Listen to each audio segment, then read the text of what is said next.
लोक सांगतात 33 कोटी देव आहेत, पण 33च का असावेत? त्याच्यापेक्षा जास्तही असतील. मी प्रत्येकाला सांगतो 33 कोटी नाही, चराचरी देव आहे, कणाकणात देव आहे. आणि जर कणाकणात देव असेल तर 33 कोटी संख्याच कोणाची आहे? आणि म्हणून जीवनामध्ये लोकाला खूप काही द्यायचं असतं आणि लोकांना खूप काय घ्यायचं असतं, पण घ्यायचंही माहिती नाही आणि द्यायचंही माहिती नाही. आणि या दोन्ही गोष्टी जर माहीत नसतील तर मग तुम्ही कुठं आहात तुम्हाला कसं कळणार आहे? जर तुमच्याकडे ज्ञानच नसेल, जर तुम्ही कोणाला विचारलंच नाही तर तुम्ही कुठल्या गावी जाणार आहात?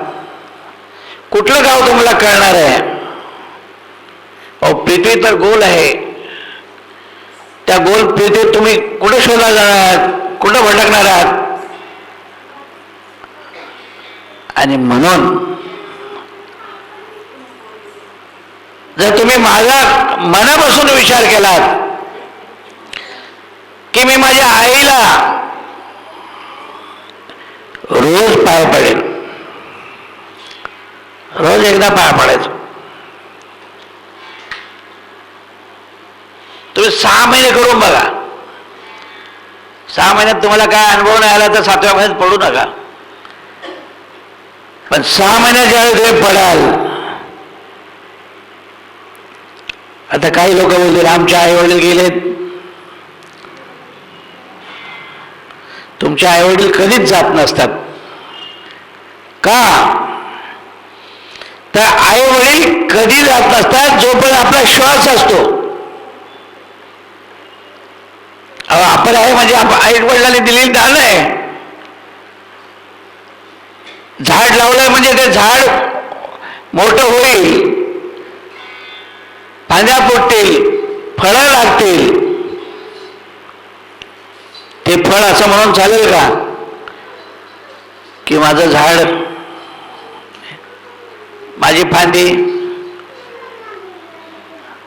अहो, ना झाड समजू शकतो ना फांदी समजू शकतो, मग फळ निर्माणच कुठून होणार आहे?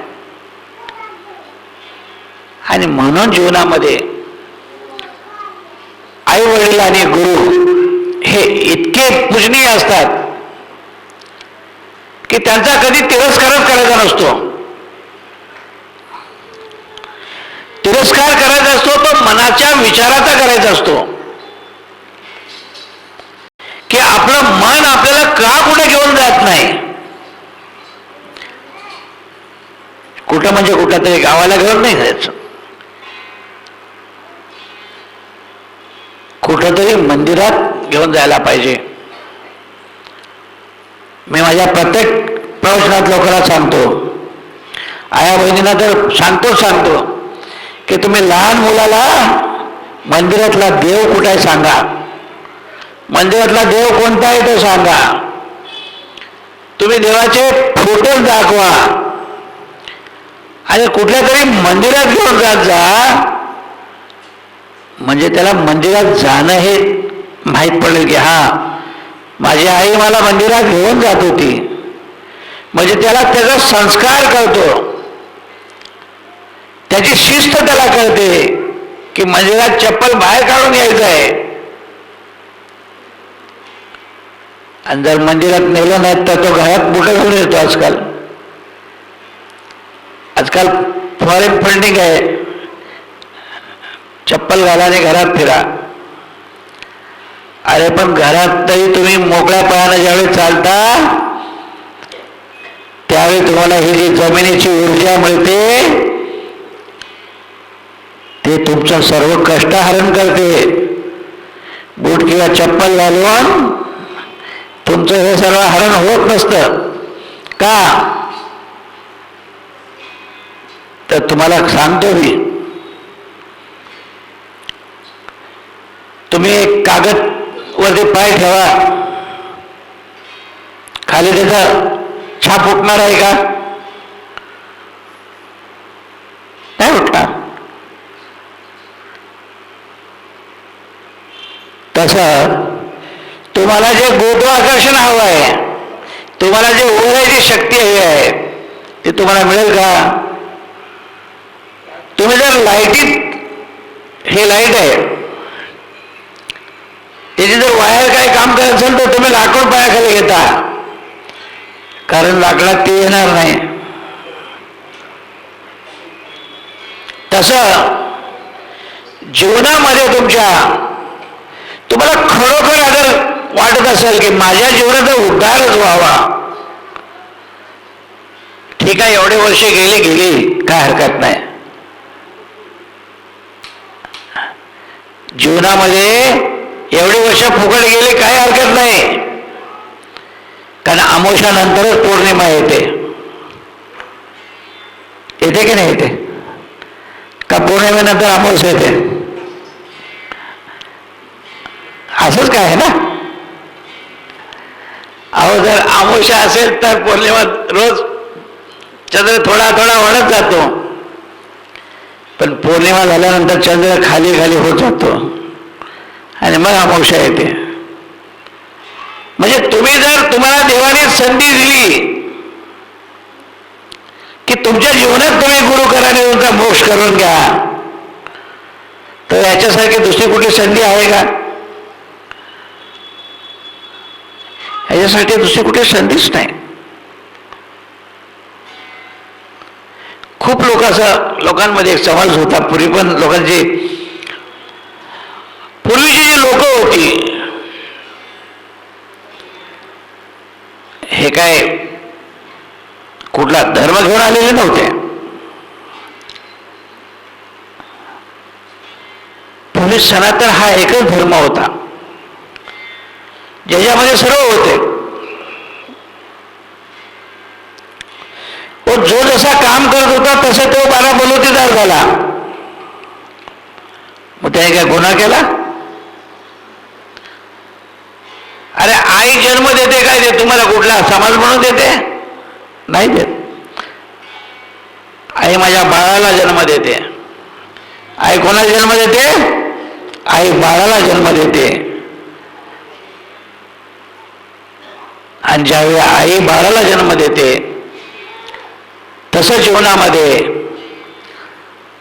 तुमच्या जीवनात तुम्हाला समजून घेणारा, तुम्हाला आत्मचिंतन शिकवणारा,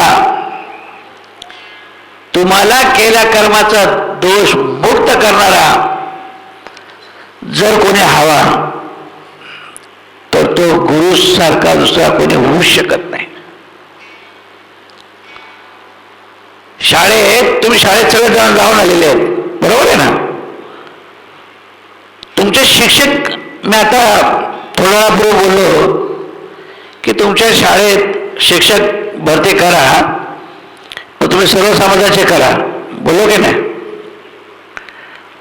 आणि तुम्ही सर्व समाजाचे ज्यावेळी शिक्षक विद्यार्थ्यांना शिकवतात, त्या ब्राह्मणाला पण शिकवतात, चांभाराला पण शिकवतात, माराला पण शिकवतात, सगळ्यांना शिकवतात, ते मतभेद करतात का? मग ते मतभेद करत नाही, ह्याचाच अर्थ आहे की आपण सनातनी आहोत. आपली आत्मा ही खूप शुद्ध आत्मा आहे आणि ती परंपरागत ज्याने जसे ज्या जन्माला आलेत, ज्याच्या घरात आलेत, तो त्याचा समाज झाला. समाजामध्ये सुद्धा एकता ठेवली पाहिजे. समाज जर एकवटला तर दुनिया तुम्हाला सलाम करा येते. तसा गुरु ज्यावेळी तुम्हाला भेटतात तेवढ्याच ताकदीनं तुम्हाला आत्मज्ञान शिकवतात. आणि आत्मज्ञान ज्यावेळी तुमच्यामध्ये निर्माण होईल त्यावेळी कधीच तुम्ही आंधळे राहू शकत नाहीत. का? तर एका काळीतून तुम्ही बाहेर चाललेला आहात. रोज तुम्हाला नवीन प्रकाश मिळणार असतो आणि जीवनातला प्रकाश ज्यावेळी निर्माण होतो त्यावेळी कुठल्या काळीची जरूरत राहतच नाही. आज जवळजवळ 36 तास झाले मी तुमच्या समोर आहे. त्याला जीवलं तर थोडंसं फ्रेश होऊन जावा ना. अरे म्हणले मी फ्रेशच आहे.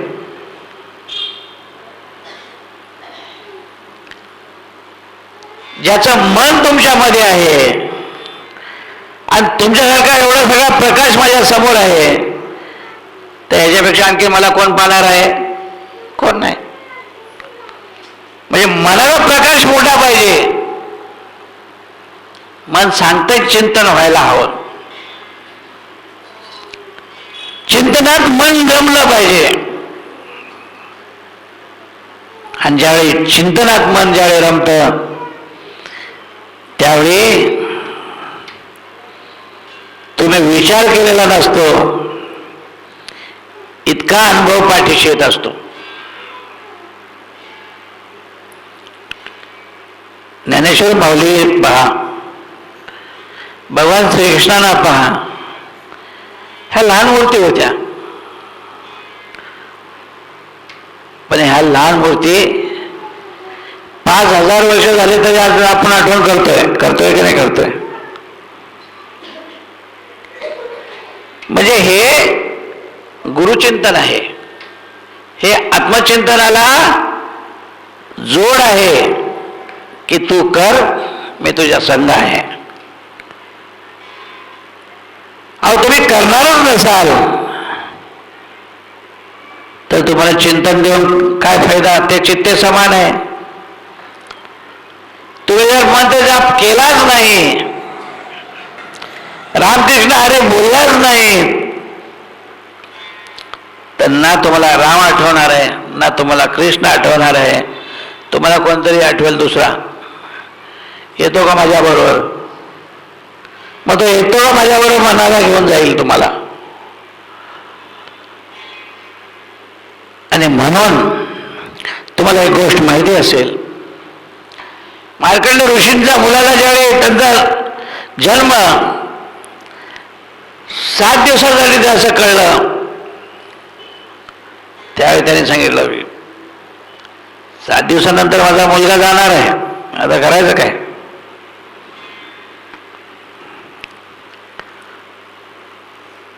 विद्वान ऋषी महाराज त्यांच्याकडे ज्ञान होतं आणि ज्ञानातून त्यांनी प्रागट्य केलं शिवजीचं. आणि शिवजीच्या प्रागट्यामधून त्याने एक मंत्र प्रागट्य केला.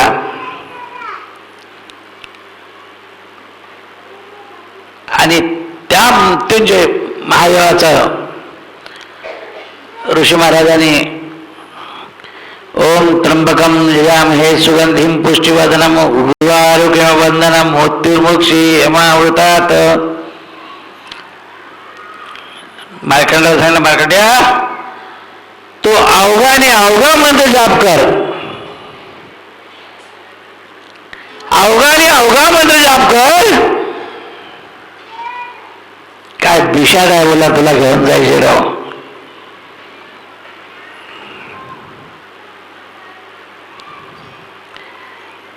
आणि ज्यावेळी खरोखर 7 दिवस झाले मार्कंडेय शिवलिंगाला धरून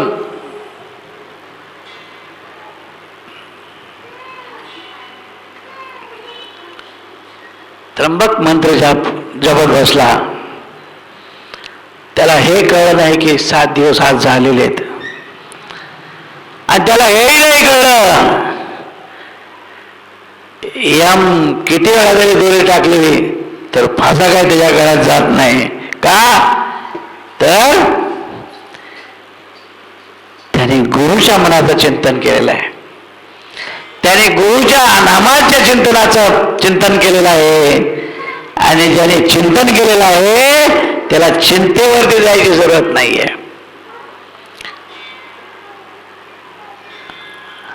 आणि त्यामुळं आज जीवनात स्वयं साक्षात स्वरूप महामृत्युंजय जाप आजही सिद्ध आहे. आणि आपण सर्वांनी या जीवनामध्ये माझाही असा मोक्ष होईल हे प्रत्येकाने ठरवलं पाहिजे. तुम्ही काय खाण्याला दोषी होत नाहीत. तुम्ही जर पश्चिम बंगालला गेलात तर ब्राह्मण सुद्धा मच्छी खातात. ब्राह्मण सुद्धा नॉनव्हेज खातात. तुम्ही जर आसाममध्ये कामाख्याला गेलात तर तिकडचा रेडा कापतात आणि त्याचं खातात.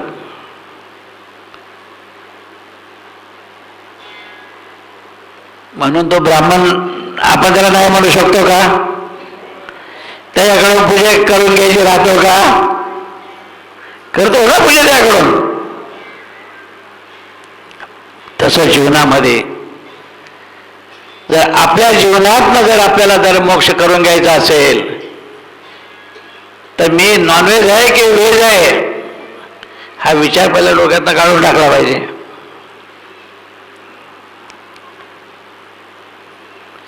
तुम्ही काय खावं हा तुमचा प्रश्न आहे, पण गुरुचं नाम घ्यायसाठी तुम्हाला ह्याचं काही बंधन नाही. का बंधन नाही? जया जाणे जे ब्रह्म ते ब्राह्मण आहेत. ज्याला ब्रह्म जाणलेला आहे तो ब्राह्मण आहे. आणि जर आपण ब्रह्म जाणायचं असेल तर आपण ब्राह्मणापेक्षा कमी आहे का? नाही. आमच्या सद्गुरू रविदास महाराजांनी सांगितलं, अरे मी माझं जनय काढून दाखवलं आहे की बघ, हे माझं जनय आतडी,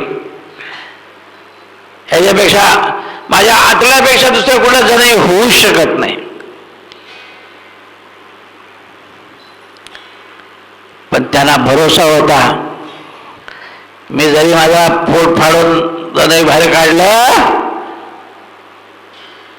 तर माझा राम मला वाचवेल. विश्वास त्याचा रामावरती आहे,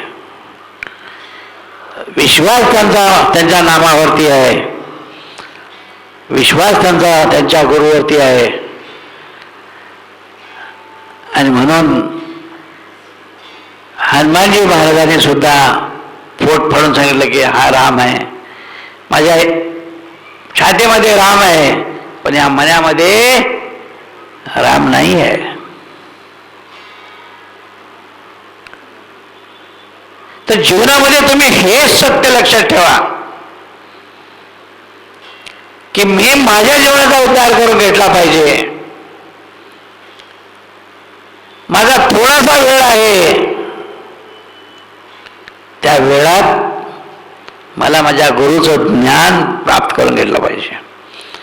माझ्या गुरुचा मी नाम जप घेतला पाहिजे.